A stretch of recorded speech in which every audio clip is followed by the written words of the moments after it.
Hello दोस्तों, तो आज हम लोग बात करेंगे दिनचर्या की कि आयुर्वेद में दिनचर्या का क्या वर्णन मिलता है और प्रत्येक व्यक्ति के लिए पूरा दिन व्यतीत करने के लिए किस तरीके से बताया गया है। तो सबसे पहले आता है ब्रह्म मुहूर्त में जागना। सबसे पहले ये तो बहुत ही नॉर्मल सी बात है, जब आप कोई काम करेंगे तो आप सबसे पहले सो के उठेंगे।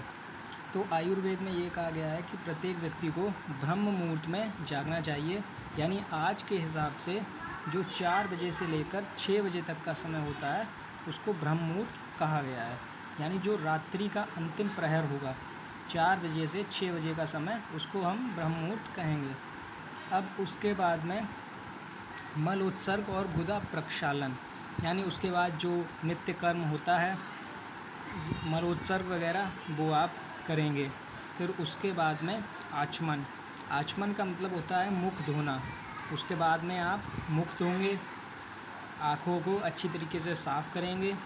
उसके बाद में आता है दातौन। दातौन का मतलब है ब्रशिंग, यानी उसके बाद में आचमन के बाद में आप ब्रश करेंगे, अच्छे से दांतों को साफ़ करेंगे।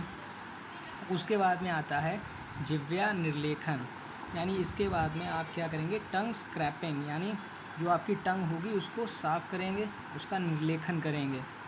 उसके बाद में आता है अंजन कर्म। अंजन कर्म क्या होता है कि आप ये आँखों के लिए होता है, इसमें द्रव्य को आँखों में लगाते हैं जिससे नेत्रों की रोशनी तेज़ होती है, उसकी आकाश को देखने की, प्रकाश को देखने की क्षमता जो है वो बढ़ जाती है। उसके बाद में अंजन के बाद में आता है नस्य कर्म। तो नस्य कर्म, इसमें नासा में औषध डालने को नस्य कहते हैं, यानी आप नाक में कोई भी औषधि डालेंगे तो उसको हम नस्य कहेंगे। तो उसके बाद में नस्य कर्म करना चाहिए। उसके बाद में हमें गंडूश और कवल करना चाहिए। कवल मतलब एक तरीके का कुल्ला जैसा, जो हम लोग कहते हैं मुख में द्रव भरकर इधर उधर घुमाने को कवल कहते हैं। और गंडूश इसका अपोजिट, यानी मुख में इतना द्रव हम भर लेंगे कि उसको इधर उधर घुमाया नहीं जा सकेगा। फिर उसके बाद में कंडीशन आती है धूमपान। धूमपान का मतलब होता है स्मोकिंग।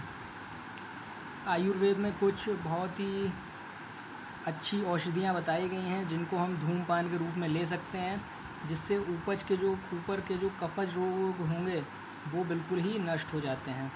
उसके बाद में आएगा प्रसाधन। प्रसाधन का मतलब है कि जो सुगंधित द्रव्य होते हैं, आज के ज़माने में हम परफ्यूम से ले सकते हैं कि परफ्यूम्स का जो है छिड़केंगे अपने ऊपर, परफ्यूम लगाएंगे। तो आयुर्वेद में जो भी सुगंधित द्रव्य होते थे उनका प्रसाधन किया जाता था, उनको अपने ऊपर छिड़का जाता था। फिर उसके बाद में आता है तांबूल सेवन। तांबूल सेवन से मतलब है, तांबूल मतलब होता है पान, जो पान आदि होते हैं उनका सेवन करना। फिर उसके बाद में आएगा अभ्यंग। अभ्यंग का मतलब होता है मसाज, मतलब शरीर का रोज़ ही अच्छे से मसाज करना है। फिर उसके बाद में आपको व्यायाम करना है। व्यायाम मतलब एक्सरसाइज। प्रत्येक आदमी को अपनी शक्ति के अनुसार व्यायाम करना होता है। अगर कोई मोटा व्यक्ति है या कोई कफज प्रकृति का व्यक्ति है तो उसको व्यायाम ज़्यादा करना है, और पित्तज प्रकृति वाले व्यक्ति को व्यायाम थोड़ा सा कम करना होता है, और वातज प्रकृति वाले को उससे भी कम, बहुत ही ज़्यादा हीन व्यायाम करना होता है। व्यायाम के बाद आता है उपटन। प्रत्येक व्यक्ति को उपटन लगाना चाहिए, इससे जो हमारी स्किन होती है वो अच्छी होती है, उसमें काफ़ी ज़्यादा चमक उत्पन्न होती है। फिर उसके बाद में आएगा आपका स्नान। प्रत्येक व्यक्ति को रोज़ ही स्नान करना चाहिए, जैसा कि प्रत्येक व्यक्ति करते भी होंगे। स्नान करने से जो है जितनी भी ये बीमारियां, स्किन डिसऑर्डर्स हैं, कंडू और जो जितने भी मल वगैरह स्किन पर एकत्रित हो जाते हैं वो सब साफ़ हो जाता है, और जठराग्नि तीव्र होती है, और स्नान आयुवर्धक भी होता है। फिर स्नान करने के बाद ही हमें सदैव भोजन करना चाहिए। भोजन कभी भी स्नान करने से पहले नहीं करना चाहिए, भोजन हमेशा स्नान करने के बाद ही करना चाहिए।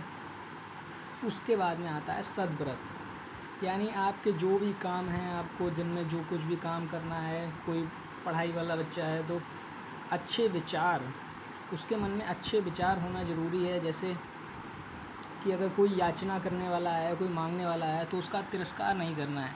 अगर आपको नहीं देना है तो ठीक है, मत दीजिए, लेकिन उसका तिरस्कार नहीं करना है। और बहुत से दान पुण्य आदि काम होते हैं जो प्रत्येक व्यक्ति को करने चाहिए। फिर उसके बाद में आता है रात्रिचर्या।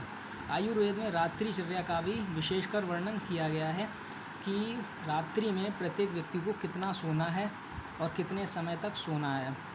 अगर कोई कफज व्यक्ति है तो उसको 7 घंटे से कम ही नींद लेनी चाहिए, अबाउट 6 आवर्स।